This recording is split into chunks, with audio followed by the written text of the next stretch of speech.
أهلا وسهلا، مساكم وأوقاتكم كلها خير، وتقبل الله قيامكم وصيامكم وعنكم الله على ما تبقى من الشهر الفضيل. حديث الساحة العطرية، وحديث السوشيال ميديا، وحديث كل المنصات الإعلامية حاليا عطر. أول يتنمسا الخير. عموما بنتكلم عن هذا العطر اللي الحين كل الناس صارت تتكلم عنه، وأنا واحد من الناس اللي أصريت إني أكون من أول مقتني هذا العطر. بأمانة العطر شوفوا أحيانا بعض الدعايات أو الإعلانات تكون عكسية، يعني توقعنا إنه شيء ما صار ولا استوى، خاصة على الإعلان، الدعاية، الباكجينج، التفاصيل، وثقة الناس أساسا بدار قصة اللي صارت مؤخرا من أهم براندات العطور في الخليج والوطن العربي. بكلمكم بإيجاز عن هذا العطر لأنه كل الناس سألتني عن هذا العطر، لأنه أعتبر من أول مقتني هذا العطر. عطر أول حكايتنا، خلينا نوريكم كذا الباكجينج مثل ما انتم شايفين. البوكس، تفتح البوكس عندك صورة عبد المجيد، والعطر طبعا العطر نفس عطور قصة كشكل، اللهم انه بس يختلف لون الغرشة. المشكلة اني انا عامل الفوكس على فيسي فاعذرونا. وهنا صورة عبد المجيد، وكاتب لكم عبارة في هذا الكرت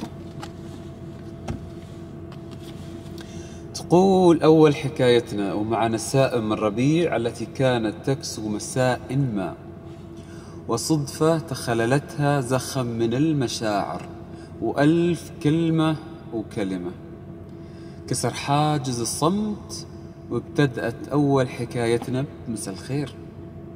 انسجمت حينها مشاعر العشق مع كل نسمة، وناقشت روائح هذا المشهد بعطر يعيدنا بالزمن لتلك اللحظات مع كل رشة. عطر عن 1000 كلمة، قصة أول حكايتنا. كلمات كثير حلوة. نقرأ لكم مكونات قصتنا وحكايتنا. طبعا أنا بقول لكم قبل لا أتكلم عن أي شيء، هذا العطر أنا أسميه أو أصنفه سويت أورينتال، يعني النوتات السويتية واضحة، بس ترش العطر تحس إنه كذلك مدعم ببعض المكونات مثل العنبر والتوت والفيتفير اللي هو جيل الهند وأخشاب ولذر، عطن عمق للرائحة السويت، يعني تحس إنه أورينتال سويت. هذا أبسط وأقرب تصنيف للعطر. طبعا مقدمة العطر برقموت إيطالي، أنا ما وضحت لي ريحة البرقموت. التفاح وضحت لي ريحة التفاح، والفلفل الوردي. طبعا الفلفل الوردي واحد من أجمل المكونات اللي تكون في التوب نوت العطرية، يعني افتتاحية العطور.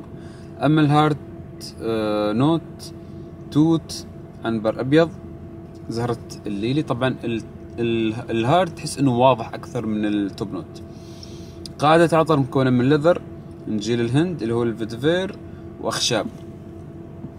هذا العطر كان مفروض يكون إصداره وطرحه في الأسواق، أنا أشوف بالفترة الشتائية، يعني أحس إنه عطر ثقيل.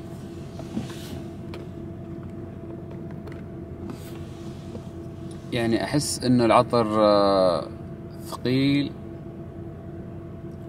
ومكوناته يعني مثل ما قلت لكم سويت على روايح شرقية، تتناغم وتتناسب أكثر مع الأجواء الباردة والشتوية. بأمانة المحبين هالنوع من العطور بتحبوه بلا شك.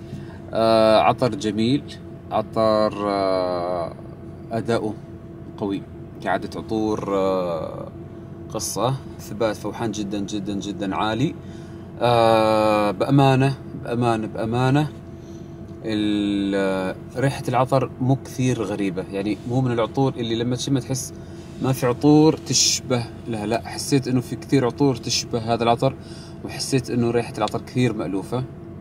طبعا هذا ما يعيب العطر، يعني عطر جميل مثل ما خبرتكم، ولكن مو من العطور اللي ما لها شبيه، لا احس انه الريحة كثير مألوفة بالنسبة لي انا. كنت اتخيل شيء واكتشفت انه العطر شيء ثاني، يعني اكتشفت انه عطر شتوي، عطر سويت، في تحس انه السويت والفروت واضح على اخشاب على عنبر على مكونات كذا تعطيه ثقل وفخامة.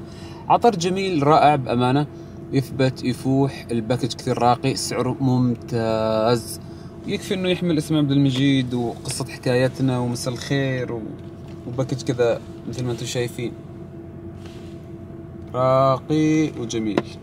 وعطور قصة أساسا غنية ومعروفة، فرضت مثل في السوق الخليجي والعربي في فترة كثير وجيزة. أنا يدوبك عرفت اسم القصة اللي هو خلاص صاير ترند في عالم العطور. أنصحكم بالعطر أو لا، إذا أنتم ستايلكم عطور سويتية عطور شرقية بتحبوه. أنا شخصيا مو كثير ستايل في العطور هذا العطر، ولكن بأمانة أحس إنه عندي شيء كثير حلو من باكج من الصورة، ويكفي إنه يحمل اسم عبد المجيد عبد الله، فنان المفضل وفنان الكثيرين وفنان ذو إحساس. أي كلمة أي أغنية أي شيء له علاقة بعبد المجيد أحس إنه كذا مليء بالإحساس. وهذا العطر حتى لو ما كان 100% ذوقي، ولكن أحس إنه يعني فيه من روح عبد المجيد عبد الله، فيه من إحساس عبد المجيد عبد الله. بستخدم هذا العطر بين الحين والآخر، وأتوقع إنه بيكون في قائمة عطور الشتوية إن شاء الله للموسم القادم من الشتاء إذا الله أحيانا كتبنا من العمر بقية. يعطيكم ألف عافية. وكان هذا بشكل كثير سريع تقييمي أنا البسيط، يعني مو تقييم احترافي أو تقييم من أشخاص خبراء ومعتمدين. العطر هو حكاية عبد المجيد عبد الله بالتعاون مع قصة.